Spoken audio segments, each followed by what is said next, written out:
Digamos que hay un antes y también hay un después. Cuando era niño, el Espíritu de Dios viene y su obra es convencernos de juicio, pecado y justicia. Recuerdo que tenía 14 años y yo anhelaba, fui a un campamento de aquella congregación donde asistíamos y escuchaba a las personas hablando otras lenguas.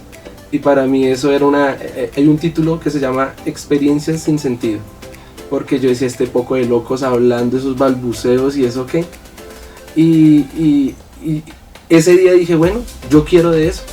A veces no entendemos muchas cosas sobrenaturales, lo sobrenatural es que va mucho más allá de lo natural, pero ese día dispuse mi corazón, sin entender, dije, yo quiero de eso.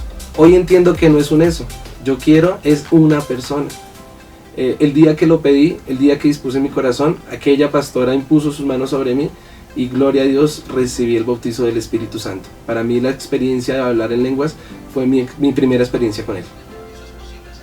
Claro que sí, porque lo ilustra la palabra de Dios. Todo el sustento es bíblico. Cuando podemos ver Hechos capítulo 19, el apóstol Pablo llega a Éfeso y dice que habían 12 personas que ni siquiera habían escuchado hablar de quién era el Espíritu Santo. Entonces Apolos en el capítulo 18 viene y les predica sobre el arrepentimiento, sobre el bautizo en agua, pero ellos no conocían del Espíritu. Cuando llega este avivador, dice Hebreos 1:7 que nosotros somos como ministros como llamas de fuego. El apóstol Pablo claramente era un ministro como llama de fuego. Llega, predica, comparte el evangelio y dice que impone sus manos. Y apenas él impone sus manos, ellos son bautizados en el Espíritu Santo y empiezan a hablar nuevas lenguas. Esto lo ilustra también Hechos 8, cuando Felipe en su ministerio evangelístico viene y impone sus manos. Aún Simón el mago se asombra y dice, yo quiero de eso, y lo quiere comprar con dinero. El don de Dios, dice en Gálatas 2 y lo explica también en Hechos 8, no se compra ni con dineros ni tampoco con obras, es gracia. Pero es necesario que haya una impartición de alguien que sea ungido, que ya tenga el Espíritu Santo. No, hay varias maneras donde podemos recibir el don de Dios. Si nos vamos al Antiguo Testamento, podemos mirar a Saúl.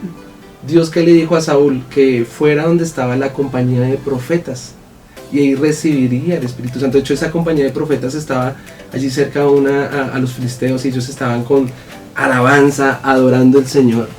Y cuando él obedece, Hechos del capítulo 5, no recuerdo bien si es el 31 o el 32, dice que los que le obedecen reciben el don de Dios. Entonces hay varias maneras para poderlo recibir. La primera, caminar con los ungidos. Saúl también, una vez más, cuando llega a la tierra de Rama, dice que viene persiguiendo al rey David. El primer pelotón, todos empiezan a profetizar y él dice, van varios, y dice, me va a tocar ir a mí. Y apenas entra a la tienda de Rama, dice que él se desgarra sus vestiduras y empieza una vez más a profetizar. Entonces yo creo que caminando con ungidos, caminando con personas que son llenas del Espíritu Santo, eso se impregna. Eso es como un aroma. Si usted anda con una persona, dice Romanos 8:5, que el carnal, ¿qué va a hablar? Pues pura carne, más el espiritual habla del Espíritu. Es necesario caminar con ungidos. Segunda, ¿cómo más podemos? Dice Lucas capítulo 10, si vosotros siendo malos sabéis dar buenas dádivas a vuestros hijos, ¿cuánto más nuestro Padre que está en los cielos nos sabe dar al Espíritu Santo? Una segunda manera es pedirlo, anhelarlo. Dice Santiago 1:5 que el que es falto de sabiduría, pues la pida, y la sabiduría es un fruto del Espíritu Santo. Entonces podemos decir, si soy falto del temor de Dios, que también es la sabiduría, dice Job 38:36, ¿quién es el que infunde el temor en el corazón del hombre? Pues Dios. Entonces uno que hace, y dice el versículo 6 de Santiago 1:6, dice, pues pídalo con fe. Hay que tener fe, hay que tener esa hambre por el Espíritu de Dios. Entonces digamos que hay varias maneras. Cuando estamos en un servicio, están adorando, ahí hay una unción corporativa. Dice el Salmo 133, unánimes y juntos en armonía.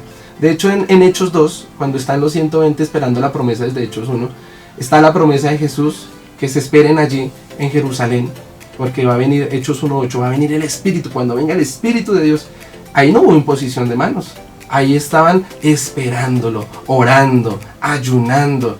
Y esa es la ilustración de Ezequiel 37, porque había un valle de huesos secos, y que le dice, profetiza, hijo de hombre. Dice que profetiza el Espíritu, vino viento, y se ilustra literal en Hechos capítulo 2.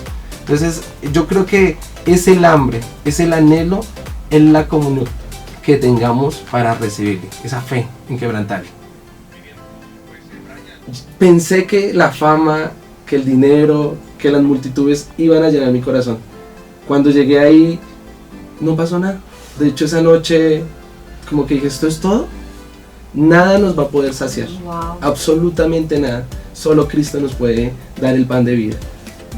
Mi esposa perdió un hijo, mi esposa me pilló en adulterio, me pidió el divorcio, vino COVID, se cerró todo. Y yo ilustro en el libro que una de las herramientas que Dios usa para poder revelarse, porque como lo decía nuestro amado pastor ahorita en Juan 14:17, dice que el Espíritu, el mundo no le puede recibir, porque no le conoce y no le puede ver. Sin embargo, ¿qué tiene que hacer el Señor? Yo lo ilustro que es el Salmo 35, que dice, por un momento, la ira del Señor será por un momento y después su misericordia es para siempre. Y viene la noche oscura con lágrimas. Yo creo que es necesario a veces pasar por la aflicción, es necesario a veces pasar por puertas cerradas, que Él nos quebrante para podernos rendir delante de Él. Me encanta, ilustro muchos avivadores. Kathryn Kuhlman decía que Él no está buscando ni vasijas de oro ni de plata, sino vasijas rendidas. Y nos lleva a procesos, a límites para que uno se rinda. El Salmo 143, el versículo 6, dice, como tierra seca, mi alma anhela tu lluvia. Y ahí podemos entender que la lluvia es un símbolo del Espíritu Santo, pero Él es más que un símbolo, Él es Dios y Él es una persona. Sí, Juan capítulo 14, el versículo 16, lo que su merced acaba de decir, os ruego al Padre que os envíe al Consolador. Versículo 17 dice, el Espíritu de verdad, el cual el mundo no puede recibir, porque no le conoce y no le puede ver. Y un poquito más adelante el versículo 26 dice, el Consolador, el cual mi Padre enviará en mi nombre. Él les recordará y les enseñará todas las cosas. En Juan capítulo 16, el versículo 7, dice, y les conviene que yo me vaya. Allí Jesús hablando con sus discípulos. Y les dice, o si no, el Consolador, el Espíritu Santo, quien les convencerá de juicio, de pecado y de justicia.